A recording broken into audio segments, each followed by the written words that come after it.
Hello, Homestead. This is Greg Giglio, principal of Homestead High School. It is Thursday, November 9th, because we have a 3-day weekend coming up. So a short video for a short week. So we'll quickly get through it. Got a couple of shout outs here. Just wanted, again, since it's Veterans Day this weekend, please give a shout out to all the veterans who are in our HHS families or friend circles. I want to thank you for your service, and we thank you for the 3-day weekend and everything that you have done to help our country. So thank you there. We also want to, I forgot to mention this a while back, so I apologize, and I want to make sure I put it out there, but we have a student, senior Elisa Floyd, who is not only our student board rep, where she goes and represents all the students at every board meeting, but she was also given an award this September for the Outstanding Sunnyvale High School Student. Again, she's been an amazing student on our campus, been involved in a lot of different projects and activities, and we're really proud of her, and we just want to say congratulations there. We also had a shout out for Paula Mockler, who is our assistant principal, one of our assistant principals, for her help with our students, with my students' accommodations with the College Board. Thank you for that. Again, thank you for all those shout outs. A couple quick questions and concerns. I had a question a couple weeks ago, I think now, where I was asking about rallies and that kind of thing, and there was a rather long response in the survey, taking me to sort of task for my response to that rally question. And so the person was definitely upset with some of the way I answered it. Again, I apologize. That was not my intent. If that's the way it came out, I definitely want to make sure I try and correct that. You also had some other questions and concerns listed in there. So I think rather than, this is not the best format for a back and forth. So, if you would like to, please, contact me, email me, and let's set up time to talk and discuss, because I think you brought up some valid concerns and some things I definitely think we can talk more about. So again, please let me know if you want to sit down and chat about that. We're happy to do that. Another person threw in a thing about cars try to cut the line and drop their kids off on Homestead Road by cutting through the bike lane.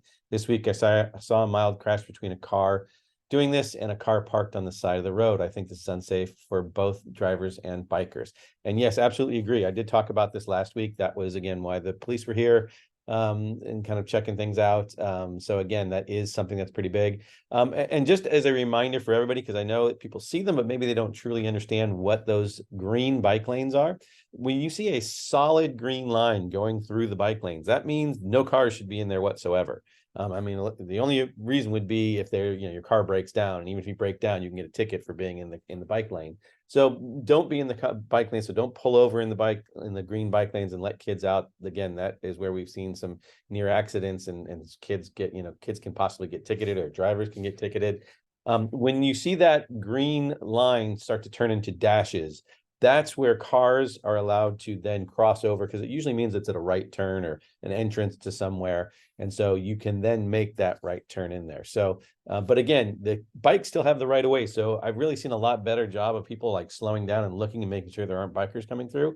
But I've also seen people just cut off bikers and nearly hit folks. So please, keep your eye out for that. So that's what those green lanes mean. So please, hopefully you can help keep our neighbors and our students and our families safe by following those simple rules.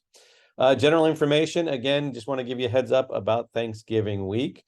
We do have school on Monday, Tuesday, and Wednesday. There is a special schedule. There's no school on Thursday and Friday. So Monday and Tuesday, we're going to have block schedules. So we have periods 1, 2, 3, 7, and then 4, 5, 6, as you can see here in the picture or the graphic. And then we do have a kind of a special skinny day, or a very skinny day, on Wednesday. Every single period is going to meet for a short amount of time. School is done. As you can see there, period 7 ends at 12:50, and there is lunch available afterwards for those kids who want it. There's also a brunch available. But just wanted you to be aware of those days coming up, and again, knowing the holidays are coming, and so you can appropriately plan your holidays. Again, I know I've talked a little bit about traffic already, but I wanted to get about some other reminders. We're still seeing a lot of kids riding bikes in either the student or staff lot. Again, cars, bikes don't mix, so please do not ride through there, even at the end of the day. And when you're trying to get out, it is just not safe. We would please keep that in mind. And the other thing that we're noticing a lot is that parents are not paying attention, or maybe students too, and actually sometimes some staff, to be honest, but folks are not paying attention to the painted curbs and lines on our campus. Now, Our campus is private property, so police don't necessarily patrol it. But when private property has legally painted curbs, like red curbs, ADA, blue handicap spaces, hash, the hash marks that sort of do the end caps or no parking areas, or yellow spaces, those are things that are legally enforcing and legally binding. So if a police officer is on campus and they see a car parked in a handicap spot with no handicap placard, they will give you a ticket. If they see you stopped in a red zone, they can give you a ticket, and they will give you a ticket.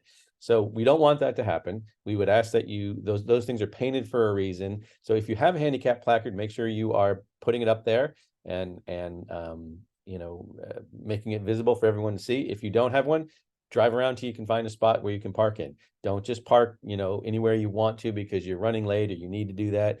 You need to follow those rules, because to be honest, if there's an emergency and a fire truck comes around the corner and hits you, you're at fault. And also you can get a ticket. So please don't do that. You're also blocking traffic. You also could be potentially making danger, just like with the green bike lanes. If you're doing things in those areas that you're not supposed to, you could actually cause an accident, and we don't want that to happen. So again, we will never give anyone permission to park along the red. We'll never give you permission to park in non-parking spots. We will not give you permission to park in ADA spots if you do not have a parking pass, or parking, placard.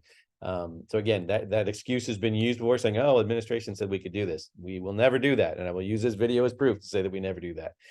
So please follow those rules and make sure that you're keeping everybody safe. Lastly, we've got a bunch of stuff coming up here through the end of the school year. So again, no school tomorrow, Friday. Happy 3-day weekend. We got some senior portrait stuff happening. We've got the last day to drop the class with a W. After that, it becomes an F. So please do not drop classes after this point. We got some college application stuff coming up. Again, as I talked about before, you have some of that holiday stuff for the Thanksgiving break. Wanted to also throw out, there's going to be some guidance presentations in 10th grade classes the week of the 4th.